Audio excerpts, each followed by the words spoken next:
Bonjour, je m'appelle Léa, j'ai 22 ans, vous me connaissez peut-être sous le nom de Je ne suis pas jolie. Et aujourd'hui, suite aux nombreuses sollicitations, j'ai décidé de vous parler de parentalité de façon libre et éclairée dans le nid. Le nid, c'est un endroit intime, entre nous, où il n'y a pas de vérité ni de jugement, on partage simplement, avec bienveillance, sur ce sujet si controversé qu'est la parentalité.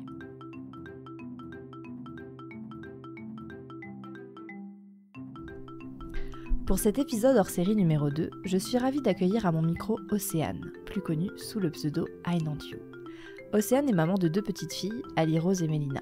Originaire d'Épinal, elle vit désormais à Nantes et travaille au service environnement de son département. Femme active, ses responsabilités professionnelles et son rythme de vie soutenu ne l'ont pas empêchée d'être sensible à l'éducation qu'elle souhaitait offrir à ses 2 filles. Dans cet épisode, nous parlerons de sa vision de la parentalité, ses déclics et ses choix. Comment concilier sa vie professionnelle et sa maternité ? C'est tout de suite dans le nid.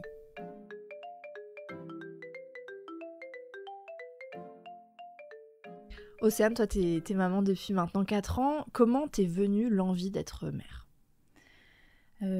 Ça s'est pas posé dans ces termes-là parce que ça a toujours été présent.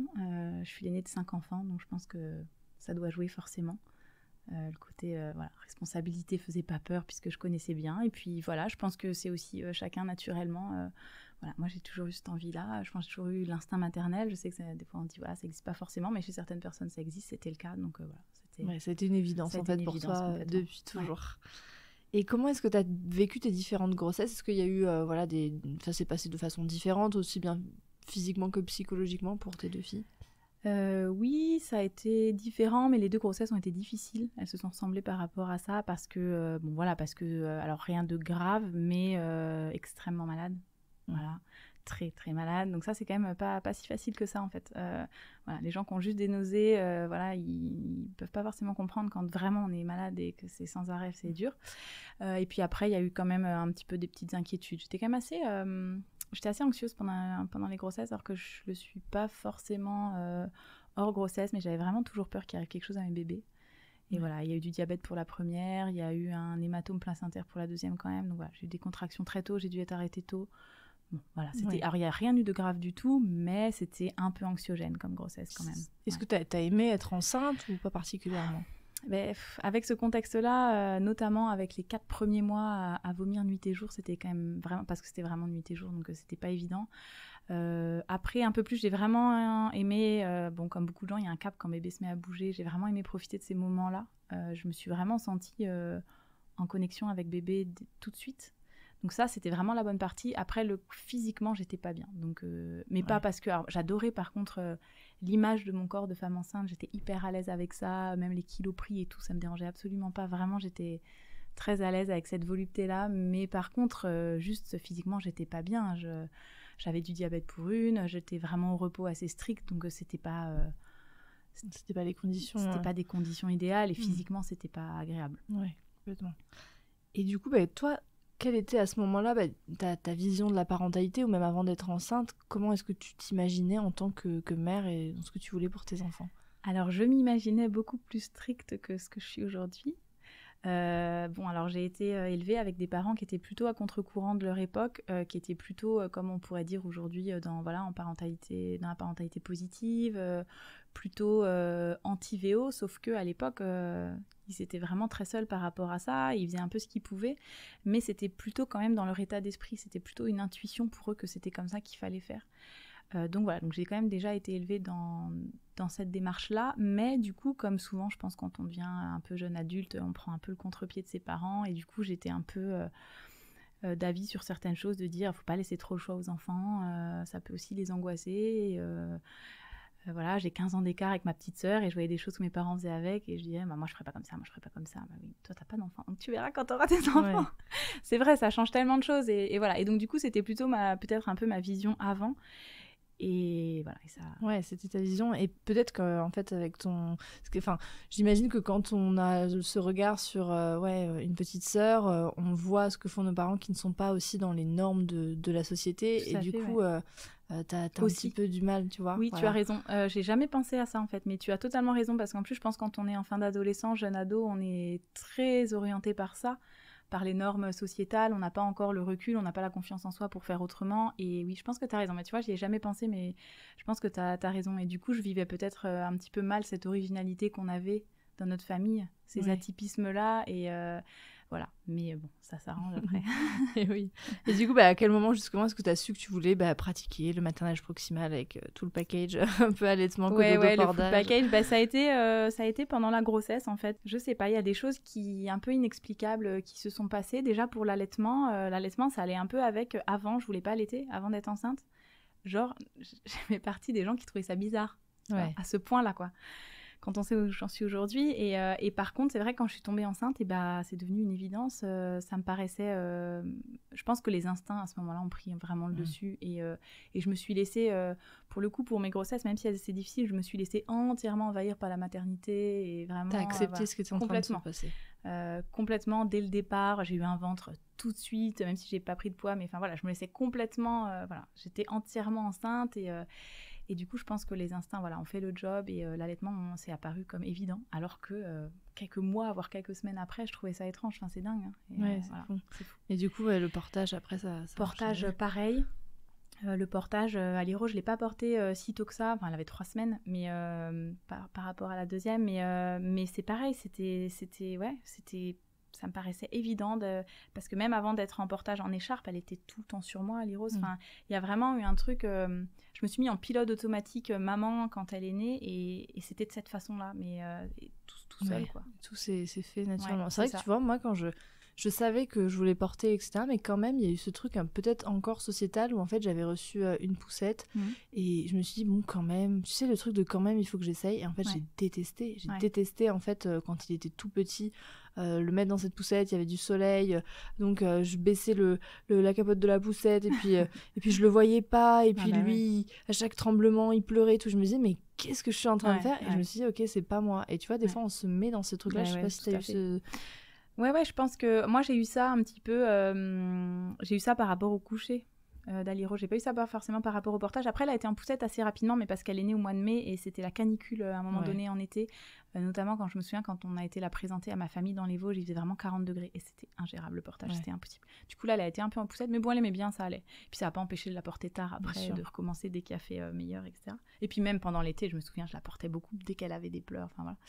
Et en fait, par contre, pour le coucher, pour Ali Rose, encore, on était encore pas complètement libre par rapport à ça et on l'a laissé un petit peu pleurer 5 minutes, 10 minutes peut-être maximum parfois, quelque chose qu'on ne referait jamais et que voilà, et qui nous paraît improbable aujourd'hui, moi qui me paraît vraiment, enfin j'ai l'impression que j'étais pas la même personne, quoi. Ouais, parce que tu te sentais sous l'emprise d'une certaine ouais, parce que quand même mon père m'avait donné ce conseil là aussi, je crois, mais parce qu'il pensait bien faire en disant des fois faut qu'il décharge et 10 minutes 10 minutes maximum, c'est pas forcément grave. Je pense que c'est pas des règles comme ça si établies. Enfin, tu le sens, ton gamin, quand il panique. Et moi, clairement, je m'en souviens très bien. Les Roses, il y a parfois, elle paniquait. Parfois, tu peux avoir 10 minutes de chouinement ou 5 minutes où vraiment, effectivement, bébé fatigue, voilà. Mais quand il panique, t'appliques pas... Enfin, voilà, J'ai eu ma mère aussi, tu vois, qui m'avait dit « Oh, mais peut-être qu'il a besoin de, pareil, ce truc se décharger. » Et dans ma tête, je me disais « Mais c'est pas cohérent parce que s'il a besoin de se décharger de pleurs comme ça, pourquoi est-ce qu'il le fait pas quand il est aussi dans mes bras ?» Mais c'est ça. En fait, c'est que, voilà, il y a un truc qui colle pas, mais c'est vrai que, petit à petit, on arrive à s'affirmer, à savoir c'est exactement ça, on arrive à s'affirmer. Je pense que c'est vraiment ça. Et je pense que pour un premier, effectivement, si le mode automatique maman était enclenché, en revanche, je pense que la confiance dans ce qu'on fait et dans ce qu'on sent, ça, c'est pas venu tout de suite, quoi. Ça a mis un peu de temps à venir, ça. C'est vrai. Et du coup, est-ce que toi, tu nous en as déjà parlé, mais de l'éducation que tu as reçue étant enfant et ce que tu avais envie aussi de transmettre, tu vois, de ton enfance, il y a des trucs que tu n'as pas eu envie de reproduire, mais qu'est-ce que tu as retenu qu'aujourd'hui, tu es contente de transmettre à tes filles ? Alors, il y a vraiment une chose, je pense que mes parents ont vraiment réussi, et c'est pas toujours le cas, c'est la solidarité, la fraternité et l'amour qu'on a entre les frères et sœurs. Et l'entraide et ça, c'est quand même pas la majorité des cas. Je pense la plupart des frères et sœurs s'aiment, c'est sûr. Mais ce côté équipe contre le reste du monde, et ça, c'est une force qu'on a. Malgré les différences d'âge. Malgré les différences d'âge. Et ça, je leur en serai toujours reconnaissant. Je pense qu'ils nous ont vraiment jamais monté les uns contre les autres. Alors, je pense qu'aucun parent ne fait ça sciemment, mais parfois c'est quand même le résultat de certaines réflexions, voilà. Nous, ça n'a pas été le cas. Donc ça, c'était une grande force. Mais il n'y a pas eu que ça. Ça, c'était un point. Il y a un deuxième point vraiment pour moi qui était important. Et ça l'a toujours été par contre. On n'a jamais parlé de bêtises à la maison. D'ailleurs, mes parents me disent toujours, ils ont toujours une anecdote. Quand j'étais petite et que j'entendais des gens dire il y a une bêtise et tout ça, je dis toujours, c'est pas une bêtise, c'est juste une petite maladresse. Et voilà. Et moi, j'ai été élevée comme ça. Et du coup, ça change beaucoup de choses parce que du coup, quand on casse quelque chose, on ment pas. C'est qui l'a cassé, c'est moi. Ok, on répare. Et puis voilà. Enfin, c'est pas grave, c'est pas un big deal. Du coup, on n'est pas stressé à être chez soi. Enfin, et ça, c'était quand même, c'était vraiment, je trouve que c'était vraiment très bien. C'est pareil pour les vêtements. Je me souviens à l'école, mes copines, ma mère va me tuer.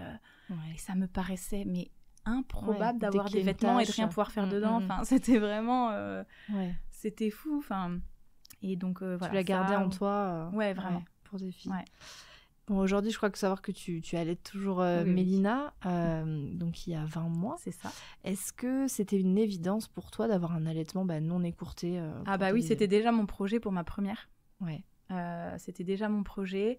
Ça n'a pas fonctionné malheureusement, mais ça n'a pas fonctionné.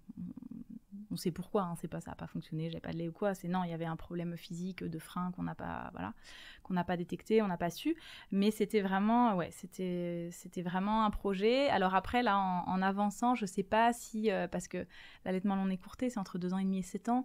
Si ma Mélina son allaitement non écourté c'est jusqu'à 7 ans, je suis pas sûre de la suivre quand même.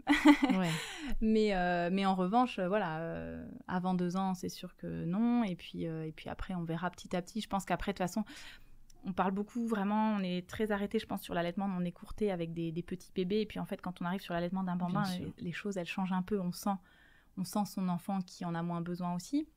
Et puis ça revêt plus, je trouve, ce côté impératif que ça a quand ils sont bébés. Je sais pas si... Si, je vois complètement. Moi, je sais que, tu vois, les 6 premiers mois de sa vie, je travaillais de la maison et c'était impensable pour moi, tu vois, de partir, même de partir et de revenir lui donner une tétée. Je me disais, mais non, parce que t'as tellement dans cet âge-là, et je trouve tout petit, des signes qu'il n'y a que toi qui vois. Je veux dire, et donc t'es dans une espèce de connexion. Et puis, à partir aussi du moment où ta lactation passe en autocrine, donc pour ceux qui ne savent pas, en fait, à un moment donné, on n'a plus ce sentiment d'avoir la poitrine forcément gonflée et voilà, des pertes de lait, etc. Parce qu'en fait, la lactation se régule aussi et que le lait vient que quand le bébé tète. Voilà, donc quand tu passes déjà, je veux dire, en autocrine, déjà, tu changes. Bon, après, il y a certaines femmes qui le passent plutôt que d'autres, mais je sais que moi, ça m'a aidé. À partir du moment où ton enfant mange solide aussi, tu vois vraiment la seule source de survie, quand même, complètement, déjà, mine de rien. complètement. Voilà, c'est-à-dire que tu n'es pas plus la seule à le nourrir. Et voilà, et à partir de ce moment-là, de se dire, t'arrives à partir, à revenir quand même pour lui donner une tétée, mais voilà, à espacer. Je trouve que pour moi, quand on me dit, moi je vais, des fois je discute avec des amis qui me disent, moi je sens que je vais allaiter 3 mois, et moi je leur dis dans la tête, mais moi les 3 mois, pour moi ça a été les plus durs en fait. Et je suis contente d'être allée au-delà parce que en fait l'allaitement est devenu pas une libération, mais vraiment un plaisir, entre guillemets. Plus tard. Je suis d'accord, je suis complètement d'accord. Ça te donne une liberté, en fait, que je trouve qui est hyper appréciable quand ton enfant il a 6 mois, 10 mois, 1 an, où à n'importe quel moment, quand tu es avec lui, tu peux lui donner une tétée quand il tombe, quand il a besoin de s'endormir. Je veux dire, c'est une liberté. Alors qu'au début, voilà, comme tu dis, tu es quand même dans une grande disponibilité. Et tu es son monde, et encore pendant quelques temps. Mais je pense que la nature est bien faite, et je pense que même quand on n'allaite pas, on devrait avoir cette disponibilité pour son enfant, effectivement, parce qu'il y a le côté l'allaitement, ça te cloue à ton enfant, mais il en a absolument besoin, et la nature est bien faite si c'est comme ça, c'est que c'est comme ça. Donc rallonger les congés maternité. Exactement, voilà, c'est exactement ça. Il faut le dire, 6 mois minimum, c'est un très très gros problème dans notre société, et ça permettrait à beaucoup de femmes qui souhaitent allaiter et qui souhaitent même être auprès de leur enfant de le faire, et même complètement, parce qu'en plus, et je pense que déjà ça augmenterait le taux d'allaitement à 6 mois, mais ça l'augmenterait après, parce que quand on reprend le travail à 6 mois, bébé est diversifié et c'est beaucoup plus facile, et du coup on peut poursuivre l'allaitement même en travaillant. Avant c'est quand même plus difficile, c'est possible, mais c'est quand même plus difficile. Du coup, toi, t'as un poste à responsabilité, t'as un travail qui te prend beaucoup de ton temps. Comment est-ce que t'as géré justement cette reprise du travail et ton allaitement ? Alors du coup, pour Aliro, ça a été écourté très tôt à 2 mois, donc j'ai repris, je l'allaitais déjà plus. Et puis Mélina, j'ai repris justement, elle avait 6 mois. Donc du coup, ça change quand même pas mal, la donne a été diversifiée depuis 15 jours. On avait essayé de la diversifier à 4 mois et demi, ça l'intéressait pas du tout, donc on a un petit peu repoussé. Et puis en fait, donc on a dit tant pis, ça on verra, on fera en fonction d'elle. Et puis en fait, un mois après, elle a commencé à s'intéresser à 5 mois et demi, donc c'est assez bien tombé parce que du coup, elle est rentrée en crèche, elle était diversifiée. Donc parce qu'elle n'a jamais voulu de biberon, jamais. Elle n'a jamais voulu mon lait autrement qu'à la source, donc voilà. Donc moi, je tirais mon lait parce qu'il fallait, j'espérais quand même qu'elle en prenne à la crèche, et puis il fallait absolument maintenir la lactation. Et donc je tirais 3 fois par jour. Je tire en milieu de matinée, le midi et en milieu d'après-midi. Donc ça, c'était au départ. Et puis en fait, comme elle voulait pas du tout prendre de lait, au bout de 15 jours, j'ai été lui donner la tétée à midi à la crèche. La crèche était pas loin, la crèche était à 10 minutes en voiture, donc c'était faisable. Donc je tirais une fois le matin, une fois l'après-midi, mais j'allais lui donner la tétée le midi. Et très vite, en fait, comme elle prenait une grosse tétée le midi, je tirais plus qu'une fois dans la journée, en plus de la tétée du midi. Et ça n'a pas duré très longtemps, ça a duré 2 mois. Et au bout de 2 mois, elle a commencé un petit peu à prendre du lait à la tasse à bec. Pas énorme, mais un petit peu, suffisamment pour que j'ai plus forcément besoin d'y aller le midi. Et du coup, là, je retirais 2 fois. Ouais. Et au travail, ils ont été compréhensifs, ils ont... Tout à fait, ouais. Non, moi, j'ai eu de la chance. Alors, après, j'ai des bonnes conditions aussi, j'ai mon bureau perso, tout ça, donc c'est quand même plus facile. Après, ils ont entendu, mais je pense que j'ai absolument pas laissé le choix à une quelconque discussion. Je pense que c'est un droit, il faut le rappeler quand même, c'est un droit, il faut le rappeler. Après, moi, je suis fonctionnaire, j'ai de la chance, je pense que voilà. Mais quand même, c'était absolument pas une question. J'ai pas demandé la permission d'allaiter. C'est comme ça, j'allaite, j'ai une heure d'allaitement, comment on s'organise. Voilà. Comment on s'organise au mieux pour que ça se passe bien. Parce qu'il faut le rappeler pour ceux qui nous écoutent et qui ne le savent pas forcément. À partir du moment où vous êtes salarié dans une entreprise, quand c'est une petite entreprise, vous pouvez faire ça où vous vous sentez à l'aise pour le faire. Mais à partir du moment où vous avez une heure dans voilà, à partir du moment où il y a plus de 100 femmes, il y a une pièce qui doit être dédiée. C'est ça. Voilà. Mais de toute façon, tout le monde a le droit à une heure d'allaitement jusqu'au 1 an de l'enfant. Voilà. Donc ça, c'est important de le rappeler. Et donc c'est une heure, s'il y en a qui se demandent, c'est une heure non rémunérée par principe, mais selon les conventions collectives, moi par exemple c'était rémunéré, et en fait c'est quand même assez souvent rémunéré sur les il faut se renseigner, voilà, c'est ça. Mais c'est possible, et ça permet de ne pas mettre en péril son allaitement, de continuer. Et tu vois, moi pareil, au début je tirais au bureau quand j'ai repris que Gaspard avait 6 mois, et puis petit à petit en fait comme toi je rentrais juste le midi, et en fait maintenant je tire même plus. En fait c'est ça, je pense qu'il faut savoir, les femmes qui reprennent le travail, il faut tenir jusqu'à 1 an à peu près. Après 1 an, on tire plus, il n'y a plus besoin. Et donc, c'est la libération. Donc, c'est pas tant de temps que ça à tenir. Si on a un projet d'allaitement long, un projet d'allaitement non écourté, et que le travail, c'est peut-être un frein, il faut se dire que c'est très momentané, quoi. C'est 6 mois. Si on arrive, l'idéal, ça serait vraiment ça serait d'arriver à reprendre aux 6 mois de bébé, quand la diversification, parce que les quantités de lait à tirer chutent. On passe de 1 litre, entre 700 et 1 litre 2 à 500 millilitres, donc c'est plus du tout les mêmes quantités. Et ça dure que 6 mois. En général, tout le monde s'arrête à peu près de tirer vers 1 an. Donc c'est pas longtemps, quoi. Non, mais puis en plus c'est vrai que moi quand on me demande, c'est pas du tout une partie de plaisir pour moi le tir allaitement, autant j'adore allaiter, autant tirer mon lait, c'est pas, mais vraiment ça permet, c'est sur un court laps de temps de maintenir la lactation, de maintenir cet allaitement, et puis après le corps aussi s'adapte, et plus l'enfant grandit après c'est ça. Après la lactation elle est ultra installée, il y a vraiment plus de complètement. Et est-ce que tu t'es sentie accompagnée pendant ta grossesse, ton accouchement et ton séjour en maternité sur tous ces sujets-là, tu vois, autant l'allaitement que justement les besoins fondamentaux de ton enfant, au niveau de l'équipe médicale et de l'encadrement, comment tu t'es sentie ? Alors moi, ça s'est assez mal passé pour Ellie Rose. La sage-femme était très bien. Sur l'accompagnement pendant la grossesse, pas des masses, mais bon, c'était correct. Par contre, ça s'est très très mal passé à la maternité. Pourtant, une maternité, enfin une clinique réputée, très physio, etc. Et en fait, ça a été assez compliqué. Ils ont été d'extrêmement mauvais conseils en termes d'allaitement. C'est à cause de ça que du coup ah bah oui, c'est sûr, parce qu'en fait on n'a pas su qu'elle avait un problème de frein de langue et de frein de lèvres, donc on l'a su trop tard. Donc effectivement on aurait pu être renseigné tout ça, mais j'estime quand même que c'est des choses très techniques, très physiologiques, très médicales, qui sont pas censées être de notre ressort, quoi. Je veux dire, bien sûr. Dans un moment donné où tu es pris en charge, t'attends. Non, mais c'est ça. Et l'allaitement, vraiment, ça devrait, c'est pas compliqué, quoi. Enfin, je veux dire, un frein de langue. Ah oui, non, mais moi c'était un frein de langue postérieur, donc effectivement il faut s'y connaître en frein de langue. C'est pas le frein de langue au bout, le petit fil qu'on voit et que là tout le monde peut voir et couper. C'était un frein de langue un peu plus postérieur, mais quand même, quand tu le sais, tu le sais. C'est juste qu'ils sont juste pas formés. C'est ça. Voilà, ils le sauraient, ils seraient formés. Mais le problème, c'est qu'ils disent pas c'est ça le gros problème que je leur reproche, c'est pas de pas savoir. Tout le monde peut ne pas savoir, mais quand on sait pas, on dit qu'on sait pas. On dit pas non, il y a pas de problème. Là, l'allaitement, ça marchait pas. J'étais complètement blessée au bout de 12 heures, à saigner. Ça a été terrible toute la semaine. Et au lieu de me dire, on ne sait pas, il y a plein de sources. Il y a la Leccelli que j'aurais pu appeler. Mais comme moi, j'étais cette jeune maman, j'avais pas encore assez confiance justement dans ma maternité, dans ma façon de faire. J'ai pas osé aller demander ailleurs puisque on me disait que c'était normal. Que tout allait bien. Donc c'est que c'était normal, c'est que juste ça marchait pas. Oui, c'est ça. Et puis il n'y a pas de raison, l'allaitement ça marche. Enfin, il n'y a pas de raison du tout que ça marche pas. C'est qu'il y a un problème et qu'il faut le régler. C'est là où après t'entends j'ai pas pu allaiter parce que voilà. C'est ça. parce que bébé savait pas téter, parce que mes seins étaient pas bons. Non, ça non. En fait, qu'il y avait 1% de femmes seulement pour des raisons médicales ne peuvent pas allaiter. Donc voilà. Mais moi, la plupart, tu vois, j'étais très informée et même en étant très très informée, en disant le lendemain matin, j'ai accouché un samedi à 2h du matin, le dimanche matin, je leur ai dit écoutez, là, je vois qu'il y a un frein de langue, il faut le couper. Mais pareil, moi je l'avais identifié, je le savais qu'il y avait un frein de langue. Elle m'a dit ah non. Et en fait, parce qu'elle ne savait pas le faire.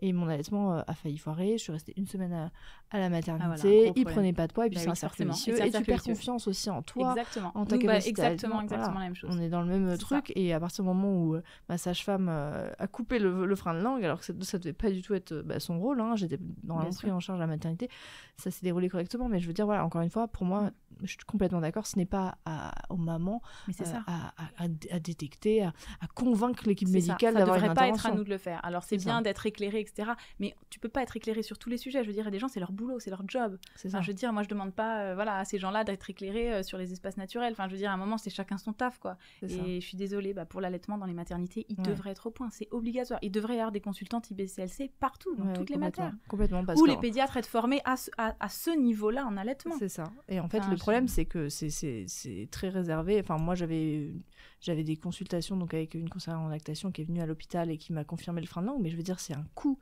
énorme pour le couple. Nous, c'était 270 € les 3 séances et on est en province. Et je veux dire, ce coût-là n'est pas remboursé par la sécurité sociale. C'est pas normal du tout.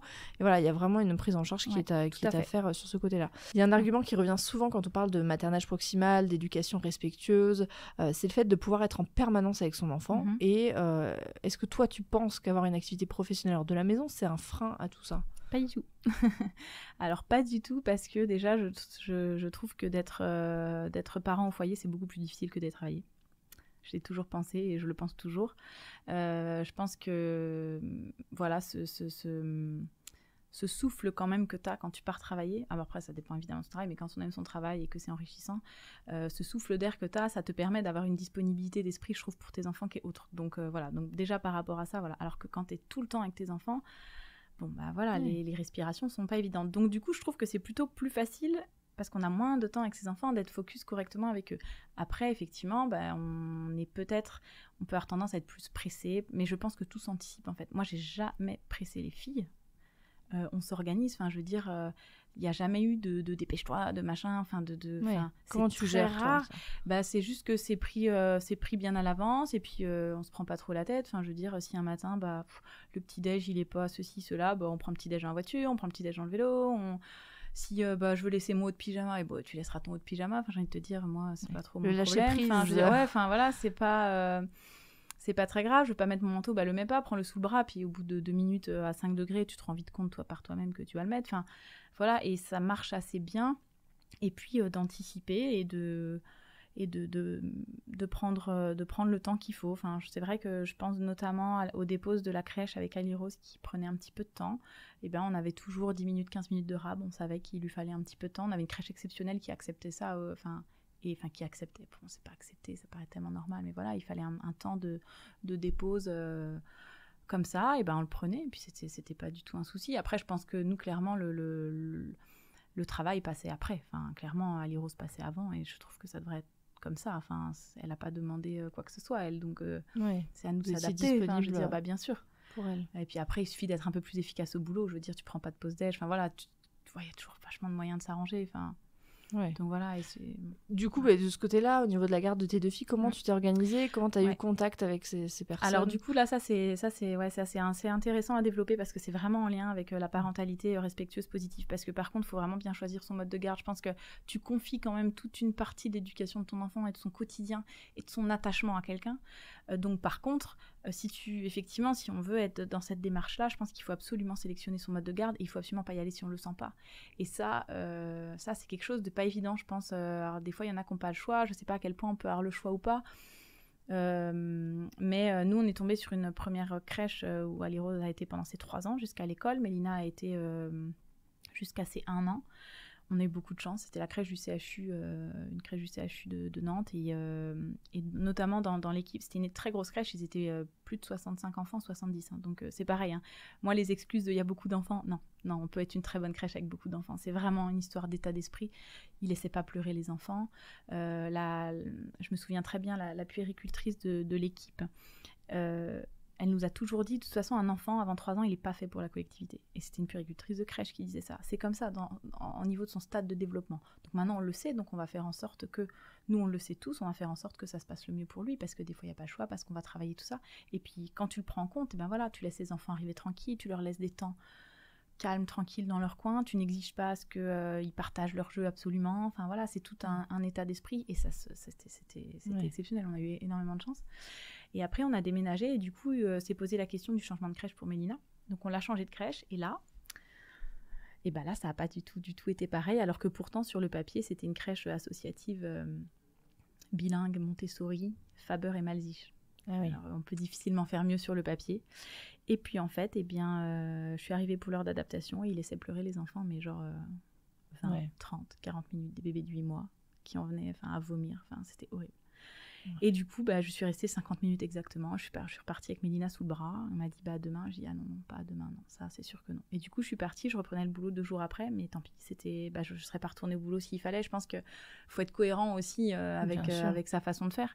Et puis, il se trouve que je pense que la vie est bien faite. C'est pas arrivé pour rien. Et en fait, le jour même, j'ai appelé des nounous et je suis tombée sur 2 nounous qui avaient l'air bien. On en a vu une le soir même. Et là... coup de foudre. Coup de cœur. Ouais, coup de cœur, quoi. T'as posé les bonnes questions, t'as osé vraiment... Ah ouais, tout à fait. Ouais. Il faut pour toi... Je pense que c'est hyper important. J'ai tout de suite abordé tous les sujets, le fait de l'allaitement tout de suite. Donc, c'était quelqu'un qui avait allaité très longtemps ses 2 enfants. Donc, voilà. Après, c'était quelqu'un qui était de culture maghrébine et j'ai toujours un bon a priori par rapport à ça parce que je sais que souvent, les femmes de ces cultures-là, les enfants sont vraiment au centre et le côté enfant roi n'est pas du tout un... Péjoratif. C'est vraiment au sens noble du terme et voilà, et on est très tourné vers l'enfant et on le respecte. Donc j'avais déjà un bon a priori et je l'ai senti d'une douceur terrible, c'est pas un bon mot, on retrouve un mot plus positif, mais d'une douceur incroyable et Mélina a plongé dans ses bras au bout de 3 minutes et voilà, j'ai senti que ça allait être possible. Donc on a parlé allaitement, on a parlé de la nourriture, on a parlé du sommeil. Voilà, et elle était très douce. Donc c'est quelqu'un qui n'avait pas toujours été asthmate. Ça faisait pas très longtemps qu'elle était asthmate. Et ça se sent aussi. Enfin, je trouve les gens qui ont vu aussi d'autres choses. C'est souvent des gens qui sont un petit peu ouverts. Et puis écoute, les formations de la ville de Nantes, apparemment, pour les assistantes maternelles, moi, elle m'en parle souvent. Elle me dit, non, nous, en formation, on nous a bien dit, on ne peut pas laisser pleurer un enfant. Ils ont un taux d'hormones de stress qui monte. Donc, je veux dire, c'est des choses... Informées. Voilà, elles sont informées. Et du coup, c'est d'autant plus lamentable pour la crèche, quand même, que c'est quand même la même ville qui donne les mêmes agréments. Alors, je ne sais pas, pour les asthmates, c'est le département. Alors, est-ce que ce n'est pas des formations départementales? Et du coup... Peut-être qu'il y a peut-être deux réseaux par rapport à ça. Mais bon, en tout cas, on est tout à fait sur la même longueur d'onde. Et on a eu beaucoup de chance, notamment par rapport au sommeil, parce que Mélina, à la crèche, pour le coup, elle n'arrivait pas du tout à dormir. Elle dormait en poussette, il la berçait en poussette. Elle dormait 2 fois 20 minutes et basta dans la journée. Elle n'a jamais dormi dans un lit, elle avait un énorme reflux. Et sa nounou l'a accompagnée pendant 1 mois et demi avec elle, dans la chambre, dans le lit parapluie. Puis c'était trop dur, elle la prenait sur elle, dans son lit à elle. Et elle réessayait le lit. Elle l'accompagnait comme ça pendant 1 mois et demi sans jamais la laisser seule. Alors elle pleurait beaucoup, mais elle était avec elle, toujours à la rassurer en lui expliquant que ça allait aller, que c'était un changement d'habitude et tout ça. Et au bout d'1 mois, elle m'a dit, je sais pas si ça va être possible, je sais pas, il faut qu'on prolonge la période d'essai d'1 mois. Alors là, parce qu'elle était tellement parfaite, surtout, je me dis, mon Dieu, le stress. Et puis en fait, ça a duré, en quelques jours, elle m'a dit, ça y est, c'est bon. Ça y est, elle est rassurée, et ça y est, elle s'endort dans son lit. Et après, très vite, elle est elle-même montée. Elle montait elle-même, elle demandait elle-même le lit, même le matin, pour des siestes du matin. Et non, mais maintenant, elle dort 3 heures chez nous. Enfin, c'est incroyable. Donc, en fait, quand on fait confiance... Mais quand on fait confiance, mais sans se voiler la face. Ce que j'ai vraiment apprécié chez cette nounou-là, et ce qui vraiment c'est qu'elle me disait, c'est dur pour elle. C'est vraiment dur. Elle pleure beaucoup. Elle dit, en dehors de ça, elle est vraiment très bien. Mais là, elle pleure beaucoup, c'est difficile. Donc je reste avec elle, je la relève, je la reprends, je reste, elle est dans mes bras. Ça tombait très bien que c'était pendant l'été et qu'elle avait qu'une autre enfant à garder qui était déjà grande, qui avait 2 ans et demi, donc à l'habitude elle la couchait et elle s'endormait. Du coup elle a pu prendre ce temps pour Mélina. Ça s'est vraiment très très bien goupillé en fait. Ouais, donc c'est important de prendre ce temps et c'est précieux. De prendre ce temps et puis voilà, d'avoir le... Mais si on l'avait pas trouvé, moi j'aurais pas repris, j'aurais arrêté, j'aurais pris un congé parental quoi. C'était absolument pas envisageable d'aller dans une crèche qui était violente comme ça, qui pratiquait les VO sans aucune pression, sans aucun problème. C'était pas envisageable. Et du coup, est-ce que votre entourage, il a été ouvert et compréhensif concernant les choix que vous avez fait pour vos filles? Parce que bon, tu me disais que tes parents étaient quand même assez à contre-courant et justement qu'ils étaient un peu sensibilisés à tout ça, mais est-ce que du coup, ils n'ont pas été surpris? Non, ils ont pas été surpris, ils ont été très soutenants et même, ils ont été assez fiers, je pense, parce qu'ils ont quand même senti qu'ils avaient un peu amorcé la chose. Et avec tout ce qui se passe maintenant, avec toutes les découvertes qu'on a fait, les neurosciences, etc., et le fait qu'on parle des VO, je pense qu'ils se sont dit, on était quand même, on était en avance, quoi, et ils ont une fierté par rapport à ça. Et mon papa m'a dit, tu vois, j'ai entendu Catherine Guéguin sur France Inter un jour, c'était l'année dernière ou il y a 2 ans. Du coup, il a lu son livre, etc. Et il me dit, tu vois, maintenant, l'intuition qu'on avait, c'est prouvé, quoi. Et ça, c'était beau quand il m'a dit ça. Je me dis, ça doit vachement les libérer parce que à l'époque, effectivement, c'était qu'une intuition. Et du coup, quand c'est qu'une intuition et que t'es à contre-courant, il y a des fois où il chutait énormément et où il revenait complètement en arrière et nous, on comprenait pas. Donc, il y avait un petit problème de constance par rapport à ça. Mais ce qui s'explique aisément. Quand on voit nous déjà avec tout ce qu'on sait, toute l'information qui circule, à quel point on peut parfois être pointé du doigt, à quel point on peut se prendre, nous, beaucoup de violence, tu vois. Mais eux, ça a été terrible. Enfin, je veux dire, ça a été, voilà. Et donc, du coup, parfois, il y avait des gros retours en arrière, forcément. Et donc, je pense que ça leur a fait vachement du bien, toutes ces choses-là. Et donc, du coup, de nous voir comme ça, non, ils sont complètement... Voilà. Non, ils sont très fiers, je pense. Ouais. Et du coup, pour terminer, si tu devais donner un seul conseil à une future maman qui nous écoute, qu'est-ce que ce serait? Alors franchement, ça serait de faire un travail sur soi avant d'avoir bébé. Ça peut être avec un psy ou pas, mais ouais. Je pense que le fait de poser les valises des autres avant, le fait de remettre les choses un peu à sa place, de se remettre au bon endroit, parce qu'on va changer de place à ce moment-là. Donc si déjà les places, elles sont un peu mixées dans la famille, dans les fratries, entre les parents, etc., c'est un peu compliqué. De poser ce qui n'est pas à soi pour avoir juste ce qui est à soi et surtout la disponibilité pour construire sa famille à soi, se libérer de sa famille d'avant. Enfin, je pense que ça, c'est quelque chose qui peut vraiment changer beaucoup de choses. C'est important. Ouais, je pense. Merci. Merci d'avoir écouté Le Nid. Vous retrouverez toutes les informations de ce podcast dans la description. N'hésitez pas à nous noter sur iTunes et à nous faire tous vos retours. On a hâte d'avoir vos commentaires. Je vous dis à très vite dans un prochain épisode.